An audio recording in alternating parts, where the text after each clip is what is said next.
Hi friends, ಹೇಗಿದ್ದೀರಿ? ನಾವು ಇವತ್ತು ಮಾರ್ಕೆಟಿಗೆ ಹೋಗ್ತಾ ಇದ್ದೇವೆ. ಮಾರ್ಕೆಟಿಗೆ ಹೋಗುವಾಗಲೇ ಸಿಗ್ನಲ್ ಬಂದಾಯಿತು.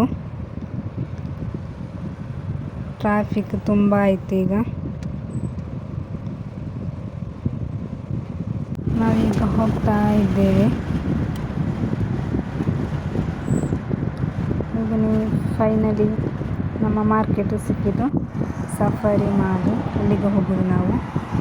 ನಾನು ಮಾರ್ಕೆಟಿನ ಒಳಗಡೆ ಹೋಗ್ತಾ ಇದ್ದೇನೆ. ಹಾಗೆಯೇ ಹಸ್ಬೆಂಡ್ ಗಾಡಿ ಪಾರ್ಕಿಂಗ್ ಮಾಡಲಿಕ್ಕೆ ಹೋಗಿದ್ದಾರೆ.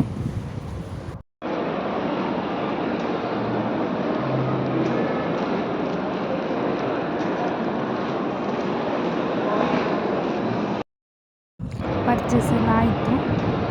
ಈಗ ನಾವು ಹೋಗ್ತಾ ಇದ್ದೇವೆ. ಗಾಡಿ ಪಾರ್ಕಿಂಗ್ ಮಾಡಿ ಇಟ್ಟಿದ್ದಾರೆ. ಹಸ್ಬೆಂಡಿಗೆ ಪರ್ಚೇಸ್ ಆಗಬೇಕಿತ್ತು, ಹಾರ್ಡ್ವೇರ್ ಶಾಪಿಗೆ ಹೋಗಿದ್ದಾರೆ. ಹಾಗೆ ನಾನು ಕಾರಲ್ಲಿದ್ದೇನೆ. ಹೀಗೆ ನಾವು ರೂಮಿಗೆ ಬರ್ತಾ ಇದ್ದೇವೆ. ಬರುವಾಗ ಸಹ ತುಂಬ ಟ್ರಾಫಿಕ್ ಇತ್ತು. ನೋಡಿ ಫ್ರೆಂಡ್ಸ್, ಎಷ್ಟು ಗಾಡಿಗಳು